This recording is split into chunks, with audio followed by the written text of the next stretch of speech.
Friends, I've been asked to make some opening remarks. I've been associated with the country's food industry for very long years.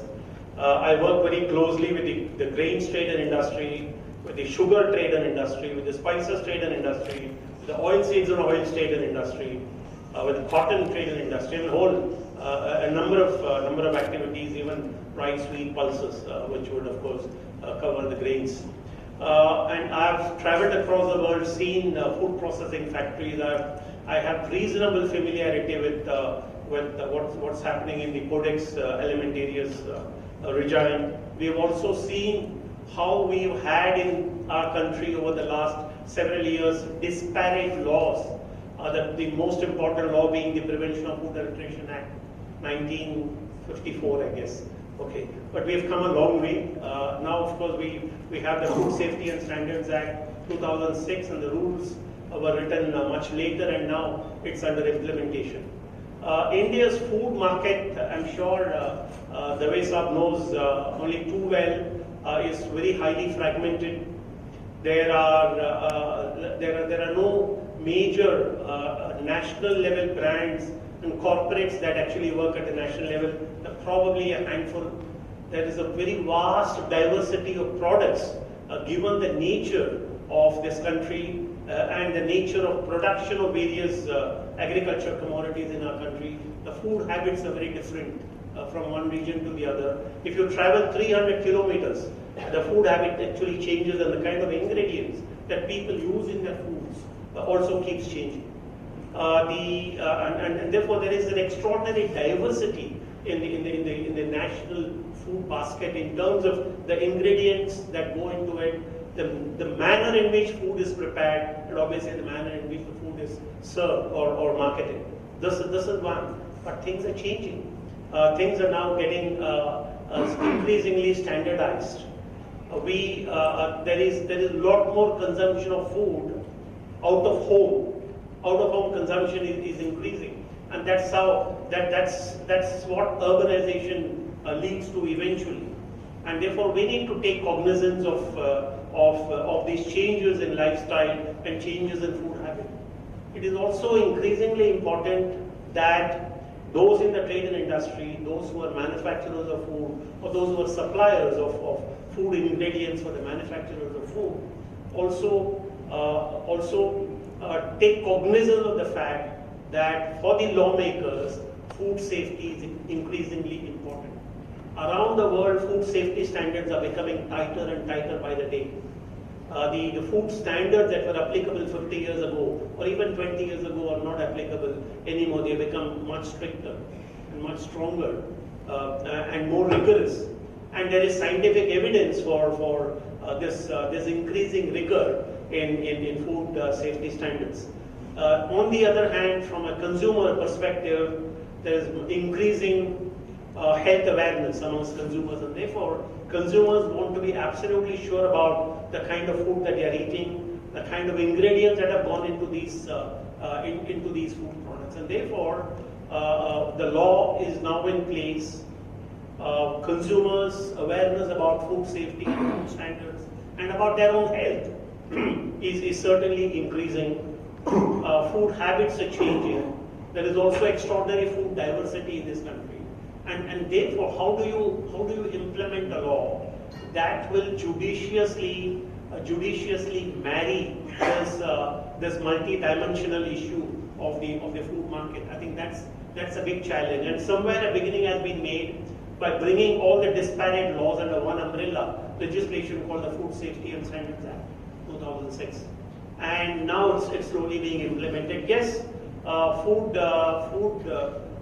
market operators, food service operators are all facing huge challenges. There are infrastructure related issues. There are issues relating to human resources. There are issues relating to financial resources from an implementation perspective. But it is in the very nature of things, simply because a law is in place, a law is now getting enforced, and therefore there will be hiccups, there could be roadblocks. But at the same time, the food market cannot wait. The food market needs to be serviced. Imports will necessarily take place. food production in India will necessarily take place, food marketing and food consumption will take place. You cannot slow down or stop, and therefore it's a huge challenge for the trade and industry on the one hand and for the law enforcing agency on the other hand to come together and bring about a very judicious approach to this issue and ensure how best do we secure food safety, how best do we ensure that the standards of food are not compromised, but at the same time how best we ensure that trade and industry and businesses engaged in food are not put to undue inconvenience, or there is a certain facilitation process for the trade and industry to be on the same page as a lawmaker. And I think that's a huge challenge. And I know I've been a speaker in your conferences over the last 4 or 5 years, particularly the ice cream conference, which I always enjoy participating in. And there are challenges in the food ingredients sector. But at the same time, we must also remember the market is growing, and in a growing market, anything that slows down the growth of the market is undesirable.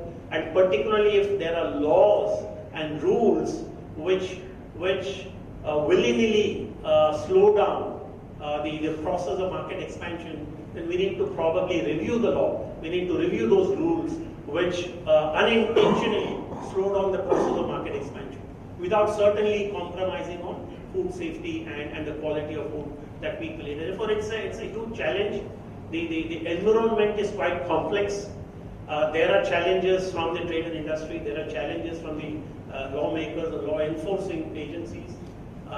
We need to marry these in a very, very judicious manner and make sure that the problems and the issues of the trade and industry are addressed reasonably satisfactorily. At the same time, the burden is on the trade and industry to ensure that there is no breach of law, that food safety and compliance with standards becomes the primary objective of all the operators in the food market. And therefore, I think the purpose of this meeting is to get together very senior officials from the Food Safety and Standards Authority. And I'm happy Dave Saab is here. I'm also happy Mr. Goha is here as a local head in this region. And it's not going to be, it's not easy to get a senior person like Mr. Dave is here. We need to make the best use of his presence here. We need to tell him all the practical ground level issues that the trade and industry is facing. I'm sure he will come up with solutions. He will come up with suggestions. He will come up with some advice. He will come up with what the trade and industry should be doing, and it has failed to do.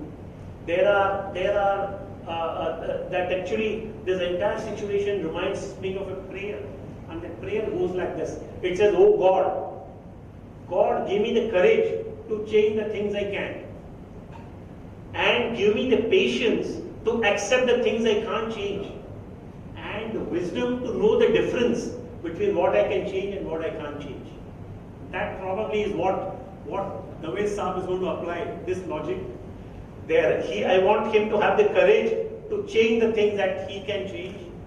Obviously, he must have the patience to accept things he can't change. But all of us must have the wisdom to know what is it we can change and what is it we can't change. And the same goes for the trade, same goes for the industry. If the industry can improve its performance in terms of compliance with the food laws, the industry must have the courage, the wisdom, the maturity and the foresight to change as early as possible. There are certain things will probably take time, or you believe it can't be changed.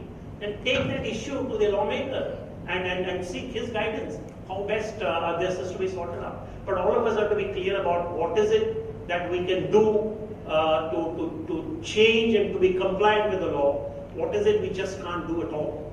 And what is it that's going to take some time to comply with? So I think the issues, I believe, are very clear. And I would be delighted. We need to make this a very harmonious meeting. The industry, Dave Saab, has very genuine issues. They have discussed with me, and these issues have to be taken on board. We also know that there are human resource limitations with the FSSAI. I am also convinced the FSSAI officials at the ground level themselves actually need training.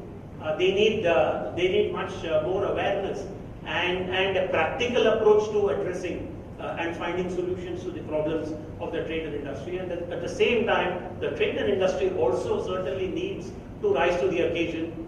Make sure that you are compliant as much as possible with the law.